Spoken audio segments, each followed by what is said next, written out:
มาเบิ่งคลิปนี้ซอยกันเนาะทุกคนเบิ่งเลยมึงดูสะพานดิกูจะกล้าข้ามไหมเนี่ยหรือว่ายังไงเนี่ยโอ้ตายหาแล้วทางรถไฟก็มันยังดีกว่านี้เลยไม่ใช่ว่าทางรถไฟดีกว่านี้เราเป็นเพื่อนดูสะพานดิเฮียมึงดูเดี๋ยวแล้วข้างล่างก็เป็นเหวด้วยโอ้โหแล้วมันรับน้ำหนักได้แค่8 ตันนะเกิดใส่มันเข้ามาแล้วมันจะไปวิ่งยังไงนะมันก็ขึ้นทางด่วนอย่างเดียวเลยงานเนี้ยจัดไปพี่น้องเลยเดี๋ยวสักครู่ผมจะบินขึ้นฟ้าแล้วไม่ไหวครับดูอย่างเงี้ยโอเคพี่น้องเนี่ยเห็นไหมเนี่ยโอ้โหรถจะโผล่ขึ้นมาตอนไหนก็ไม่รู้คือการบริหารประเทศที่ผิดพลาดที่สุดของรัฐบาลล่มเหลวที่สุดของประเทศเนาะซึ่งบ่เคยมียุคใดสมัยใดเนาะที่พัฒนาหลายป่านนี้ทุกคนเวลาไปออกข่าวนะบอกว่าประเทศลาวนี่พัฒนาหอบด้านเนาะหอบด้านจังไดเนาะ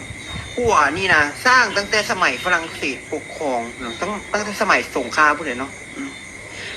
40-50 ปีผ่านมาแล้วทุกคนหัวนี่ก็ยังใส่เป็นเส้นทางหลักในการสัญจรไปมาอยู่ทุกมือนี่เนาะเวลาต่างชาติโดยเฉพาะคนไทยที่เขามาเที่ยวเขามาเห็นนะทุกคนเขาก็เอาไปโพสต์เนาะ